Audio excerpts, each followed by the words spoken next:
How you doing, brothers and sisters? It's been such a long time. Yeah, I got back from the campaign trail supporting um, my favorite candidate. And that was a great experience traveling around the country um, and just seeing so many people who are very patriotic and who really want the best for this country and who want to see a world centered on God again. So, yeah. But we're going to resume now. So, I'm Michelle, and I'm reading Jim Stevens' book. And he's really a wonderful person, a dear friend. And he wrote this book. What it is, it's 101 proofs for the absolute existence of God. So I am going to be reading proof number 74. I'm sort of going backwards a little bit. But we are going to read them all. Yeah, absolutely. Well, okay.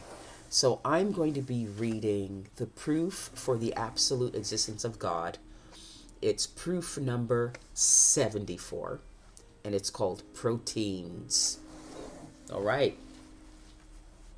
Most people are familiar with proteins as in be sure you eat enough proteins. However, proteins are far, far more significant than that. In fact, if you took all of the water out of your body, what would be left would be 75% proteins. The total number of different proteins that are estimated to exist in our bodies is around 50,000 proteins. 50,000. Wow. Proteins are especially troublesome for the God deniers. This is because thousands of proteins are necessary for even a single cell to exist. However, there is no known process for producing proteins without the DNA from an already living cell. It's a real catch-22. Without proteins, there is no life. But without life, there are no proteins.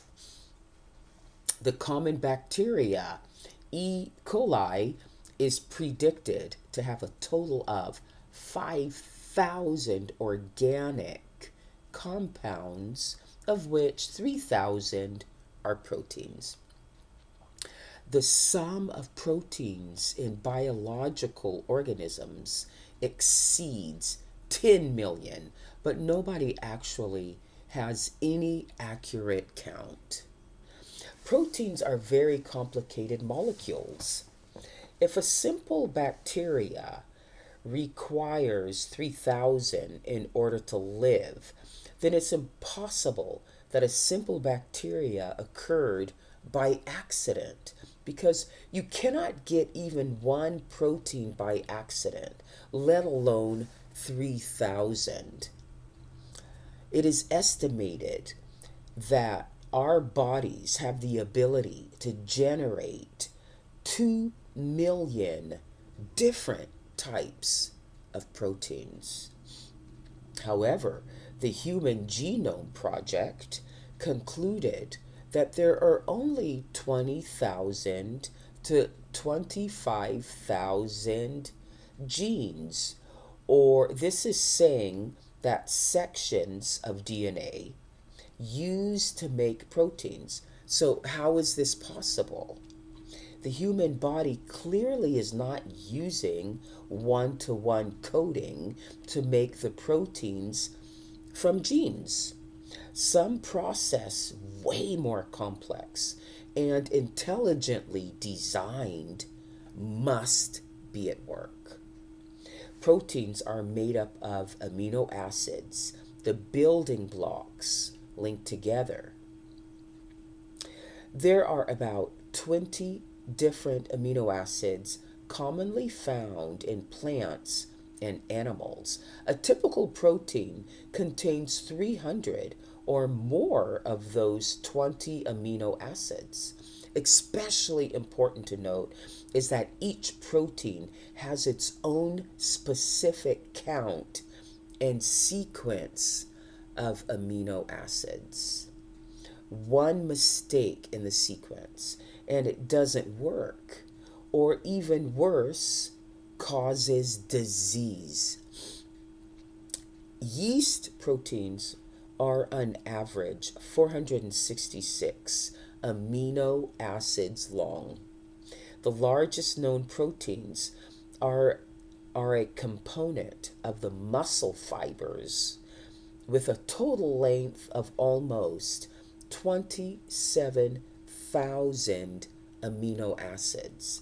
Do you really think that the thousands of proteins that exist could have accidentally formed with the correct number and configuration of amino acids? Even the simple yeast protein has exactly the right 466 amino acids of a possible 20 choices in exactly the right place in the sequence. Proteins are long chains of molecules, but they are folded around on themselves many times, making specific, unique, three-dimensional shapes that allow them to do the work that they do. And I'm sure that Jim has put pictures of these someplace in this book. I'm sure of it. Once a protein is formed, it only exists for a certain period of time and then is degraded and recycled by the cell's machinery. They can exist for minutes or years, having an average lifespan of 1 to 2 days in mammalian cells. Abnormal and or incorrectly folded proteins are degraded more rapidly. Proteins are essential elements for growth and repair, good functioning, and structure of all living cells.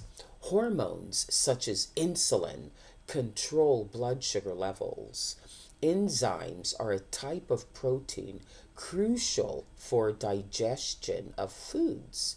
Antibodies, another type of protein, help us fight infections. Muscle proteins allow for their contraction. Otherwise, muscles would not work. Hemoglobin, an iron containing protein, transports oxygen via the bloodstream. Here is another list of protein functionalities from a science website. Protein has a range of essential functions in the body, including the following: required for building and repair of body tissues, including muscle. Enzymes, hormones, and many immune molecules are proteins. Essential body processes such as water balancing, nutrient transport, and muscle contractions require protein to function. Protein is a source of energy. Protein helps keep skin, hair, and nails healthy. Protein, like most other essential nutrients, is absolutely crucial for overall good health. Every one of the above processes is almost a miracle of design in itself. For example, every single cell needs nutrition to exist, but the cell membrane is impermeable to food particles. So how does a cell eat? The cell membrane has thousands of proteins actually embedded right in the wall. These types of proteins are called receptor proteins because they have an exact shape that fits a particle of nutrition that comes along. When that particle fits into the protein becomes something different and absorbs that particular nutritional element into the inside of its cell. It's awesome. Clearly, it acts more like a designed machine than a random accident. Yeah, for sure. Here is another additional and more gigantic problem for the God deniers. A cell needs over 75 helper molecules, all working together in harmony to make one protein, in parentheses, R group series, as instructed by one DNA base series. A few of these molecules are RNA, in parentheses, messenger, transfer, and ribosomal RNA. Most are highly specific proteins. Think about that. Just to make a protein in the first place, you have to have 75 other proteins and specialized molecules already there in place and available to play their role. Try to get that to happen accidentally. Any type of evolution is impossible. All those 75 helper molecules must be present in the right places at the right times in the right amounts and with the right structures, or else cells cannot make proteins by using the DNA's base series coding.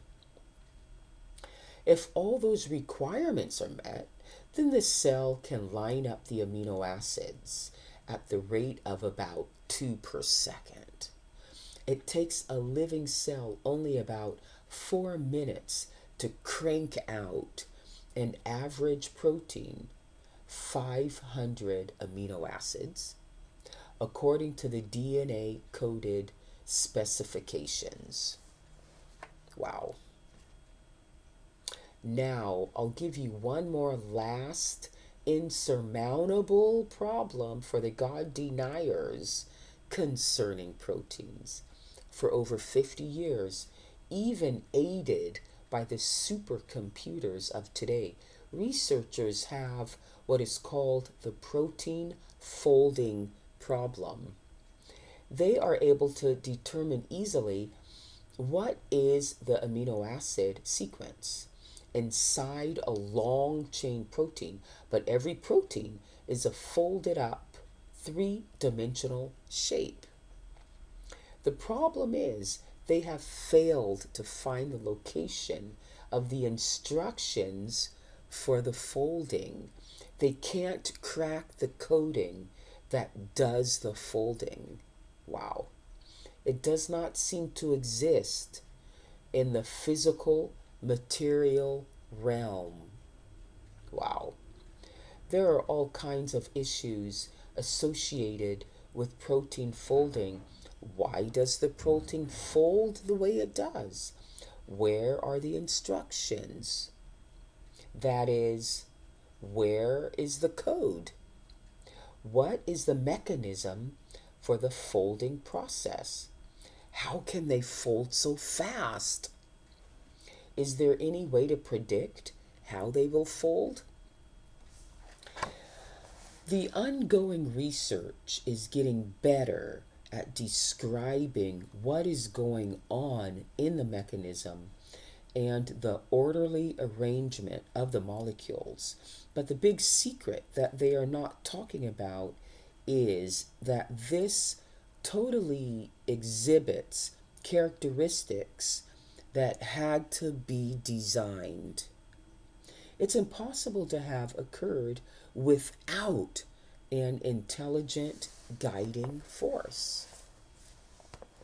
Okay, one parting shot, Jim says. You may have heard about Stanley Miller and his experiments in a spark chamber creating what the media called building blocks of life, or life in a test tube. Many school textbooks even proclaim his experiments. Please read up on the latest truth as explained by Professor Gary Parker in his article, The Origin of Life. Here's the summation of what scientists now know about Miller's experiments. Okay, let's hear it. He had the wrong starting materials, he used the wrong conditions, and he got the wrong results. That's it. Wow. So Jim says there must be God. Yeah. So thank you so much, everybody. Wow, we really got an education about proteins here. Okay. Everyone take care. I'll see you another time. Bye.